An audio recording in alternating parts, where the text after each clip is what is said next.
আমি আজকে বিরিয়ানি রান্না বসাইছি। তো আমার গোস্তগুলো প্রেশার কুকারে আমি দিয়ে দিলাম। আর এদিকে আমার মশলাগুলো রেডি করে নিলাম। এদিকে আমি একটু ঘি দিচ্ছি ফ্রাই প্যানে। তারপর আমি পরিমাণ মতো তেল দিলাম, পরিমাণ মতো পেঁয়াজ, একটু আদা বাটা, একটু রসুন বাটা, তারপরে এগুলো দিয়ে একটু কষিয়ে নিচ্ছি, কারণ মশলার একটা গ্রান আছে। তারপরে আমি এদিকে বাদাম বাটা দিয়ে দিচ্ছি। তো এগুলো একসাথে করে আমি এখন মশলাগুলোকে কষাচ্ছি। তো আমি কিন্তু টমেটোটাকে আমি একটু কাঁচামরিচও দিয়ে দিচ্ছি, কাঁচামরিচের ব্লেন্ডার করে।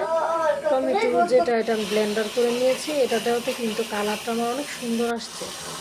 এই যে দেখেন, কালারটা কিন্তু খুব সুন্দর আসছে। তো আমি এইভাবেই রান্না করি। তো এখন চাউলগুলো দিয়ে দিচ্ছি, চাউলগুলো দিয়ে একটু নেড়ে চেড়ে নিচ্ছি। দেন এখন আমি একটু দুধ দিব। দুধ দিলে কি বিরিয়ানির ফ্লেভারটা খুব টেস্টি হয়। এদিকে আমি পানিও দিয়ে দিলাম। তারপর এখন আমি ঢাকনা দিয়ে ডেকে দিচ্ছি। তারপর বলক আসার পর আমি একটু আমার হাতে বানানো গরম মশলাগুলো আমি একটু মিক্স করে নিচ্ছি। দেন আমি এখন এগুলি নাড়া দিচ্ছি, কারণ আমার বিরিয়ানি প্রায় হয়েই গেছে। বিরিয়ানিটা কিন্তু কালারটা সুন্দর আসে নাই, দেখেন খুব সুন্দর হয়েছে কিন্তু, একদম অনেক সুস্বাদু।